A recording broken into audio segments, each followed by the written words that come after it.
ایرانی بحریہ کا وارننگ نظر انداز کرنے والے امریکی جنگی بحری جہاز کو 2 میزائلوں سے نشانہ بنانے کا دعویٰ۔ ایرانی خبر ایجنسی کے مطابق حملوں کے بعد امریکی جہاز نے اپنا سفر روک دیا، بس پائی اختیار کی اور علاقے سے بھاگنے پر مجبور ہو گیا۔ ایرانی فوج کے مطابق ایرانی بحریہ نے آبنائے ہرمز میں امریکی اور صہیونی ڈسٹرائرز کے داخلے کو روک دیا۔ سینئر امریکی عہدیدار کی امریکی جہاز کا ایرانی میزائل کا نشانہ بننے کی خبر کی تردید کی۔ اس سے قبل ایرانی فوج نے امریکی جہازوں کو آبنائے ہرمز کے قریب نہ آنے کی وارننگ دی تھی۔ ایرانی خاتم الانبیاء سینٹرل ہیڈ کوارٹرز کے سینئر کمانڈر نے کہا تھا کہ آبنائے ہرمز کو مکمل طور پر سنبھالے ہوئے ہیں، امریکی بحریہ آبنائے ہرمز کے قریب بھی نہ جائے۔ ایرانی پاسداران انقلاب نے ایرانی فوج کے زیر کنٹرول آبنائے ہرمز کا نیا نقشہ بھی جاری کر دیا۔ جاری نقشے میں آبنائے ہرمز کے جنوب میں ایرانی کوہ مبارک اور متحدہ عرب امارات میں فجیرہ کے درمیان ایک لکیر کھینچی گئی ہے۔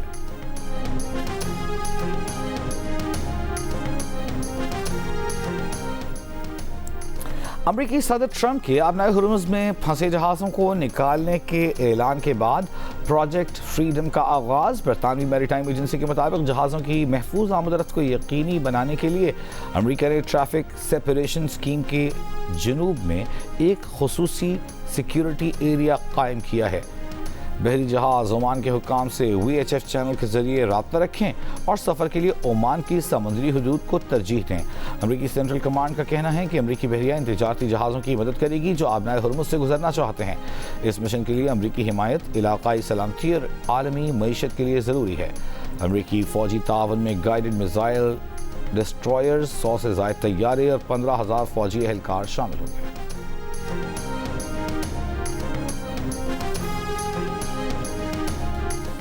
امریکی صدر ٹرمپ کا آبنائے ہرمز میں آپریشن فریڈم کے اعلان کے ساتھ ایران سے معاملات بہتری کی طرف جانے کا دعویٰ۔ آبنائے ہرمز میں کسی قسم کی رکاوٹ ڈالنے پر ایران کو سخت جواب دینے کی وارننگ بھی دی۔ کہا ان کے نمائندے ایران کے ساتھ بہت مثبت بات چیت کر رہے ہیں، غیر جانبدار ممالک کے جہازوں کو ہرمز سے محفوظ راستہ فراہم کریں گے۔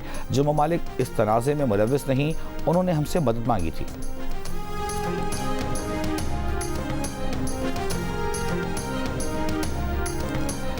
امریکہ کا ایران کے ساتھ اعتماد سازی کے لیے اہم قدم۔ قبضے میں لیے گئے ایرانی جہاز توسکا کے حملے کے باعث ارکان کو پاکستان منتقل کر دیا۔ نائب وزیر اعظم و وزیر خارجہ اسحاق ڈار اور ترجمان دفتر خارجہ کی جانب سے بھی تصدیق کر دی گئی پیش رفت کو اعتماد سازی کے لیے مثبت قرار دیا۔ کہا ایرانی بحری جہاز کے حملے کے باعث ارکان گزشتہ رات پاکستان پہنچے ہیں، جنہیں آج ایرانی حکام کے حوالے کیا جائے گا۔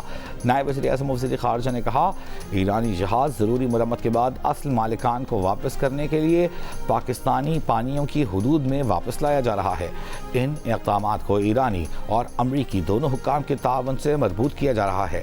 پاکستان امریکہ اور ایران کا شکریہ ادا کرتا ہے۔ اس سے قبل نائب وزیر اعظم کی ایرانی وزیر خارجہ سے ٹیلی فونک گفتگو خطے کی مجموعی صورتحال، جاری کشیدگی، امن و استحکام کے فروغ کے لیے پاکستان کی سفارتی کوششوں پر تبادلہ خیال۔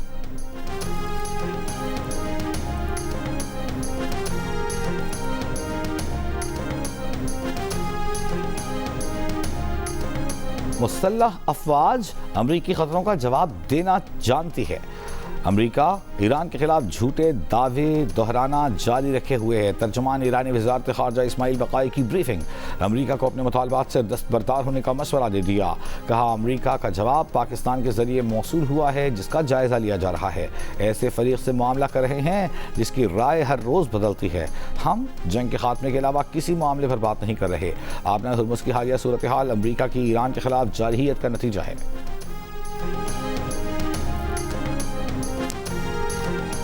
آبنائے ہرمز کی صورتحال کے پیش نظر عالمی منڈیوں میں تشویش برقرار۔ خام تیل کی قیمتوں میں اضافہ۔ برنٹ خام تیل کی قیمت فی بیرل 111 سے $114 ہو گئی۔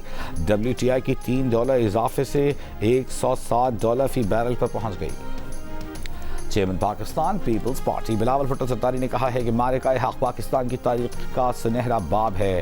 1 سال پہلے دشمن سمجھتا تھا کہ پاکستان کو توڑا اور ہرایا جا سکتا ہے، لیکن وہ پاکستان سے واقف نہیں تھا۔ ہم سب کی یکجہتی کی جیت ہوئی۔ پاکستان کبھی سرنڈر نہیں کرے گا۔ کراچی میں تقریب سے خطاب۔ بلاول بھٹو کا کہنا تھا کہ ہم امن چاہتے ہیں مگر امن باہمی عزت و احترام سے ہونا چاہیے۔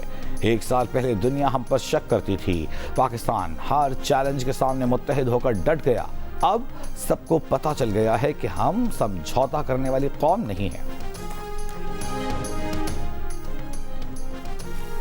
وزیر اعلیٰ سندھ مراد علی شاہ نے کہا کہ 1 سال پہلے بھارت نے پاکستان کو ایک کمزور ملک سمجھ کر حملہ کیا، ہم سب نے مل کر بھارت کو جواب دیا۔ کراچی میں تقریب سے خطاب، کہا رافیل بھارت کا غرور تھا، اس کو مٹی میں ملا دیا۔ سندھ کے سینئر وزیر شرجیل انعام میمن بولے کہ قائد عوام شہید ذوالفقار بھٹو نے کہا تھا ہم گھاس کھا لیں گے لیکن ملک کو ایٹمی طاقت ضرور بنائیں گے۔ شہید محترمہ نے پاکستان کو میزائل ٹیکنالوجی دی جس سے ہم مضبوط ہوئے۔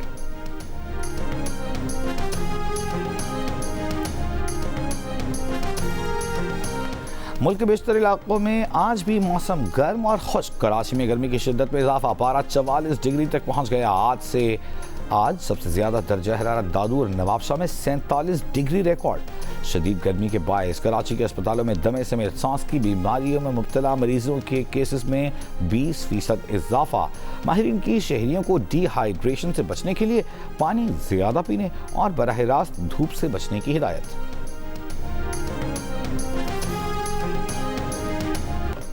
پنجاب کی سینئر وزیر مریم اورنگزیب کا کہنا ہے کہ فضائی صورتحال میں بہتری کے باعث لاہور عالمی درجہ بندی میں 9ویں نمبر پر آ گیا۔ گرین اسکول سرٹیفکیشن پروگرام میں 26,330 اسکولز شامل کیے گئے ہیں۔ 76 لاکھ سے زائد طلبہ اور اساتذہ ماحولیاتی مہم کا حصہ ہیں۔ فصلوں کی باقیات نہ جلانے کے لیے کسانوں کو 20,000 سپر سیڈرز فراہم کیے جا رہے ہیں۔ انہوں نے کہا کہ پنجاب میں پلاسٹک فری زونز کے قیام کا عمل تیز کر دیا گیا ہے۔ پلاسٹک فری زونز میں موٹر ویز، مالز اور بازار بھی شامل ہیں۔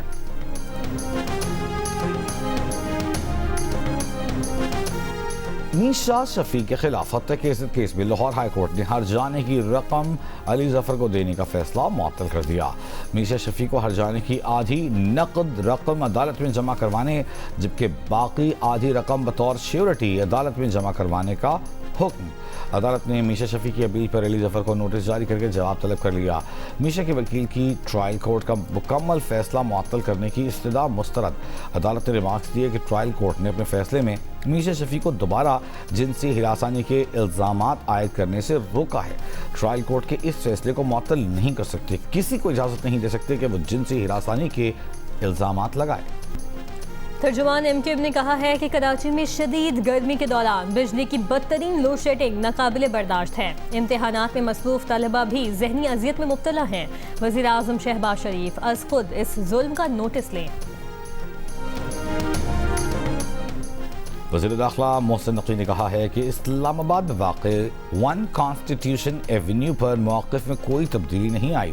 سی ڈی اے کا خیال ہے کہ 1 کانسٹیٹیوشن ایونیو غیر قانونی تھا، کمیٹی کے سامنے بھی یہی موقف رکھیں گے۔ صحافیوں سے غیر رسمی گفتگو، وزیر داخلہ نے کہا ان کا نہیں خیال کہ پاکستان کی تاریخ میں اتنا بڑا فراڈ ہوگا جس میں ججز، بیوروکریٹ، سیاستدان، بینکرز سب شامل ہیں۔ 21 سال وہ پیسے کھلاتا رہا، یہ پیسے کھاتے رہے۔ وہ تجویز دیں گے کہ جس نے ملک کو نقصان پہنچایا اس کے پیچھے جانا چاہیے۔ اور پاکستان اور زمبابوے کی ویمنز کرکٹ ٹیموں کے درمیان پہلا one day international match Karachi میں جاری۔ مہمان ٹیم کی کپتان کا ٹاس جیت کر فیلڈنگ کا فیصلہ، پاکستان کی بیٹنگ۔ دونوں ٹیموں کے درمیان 3 ون ڈیز اور 3 T20 میچز کی سیریز کھیلی جائے گی۔ سیریز کے تمام میچز جیو سپر براہ راست نشر کر رہا ہے۔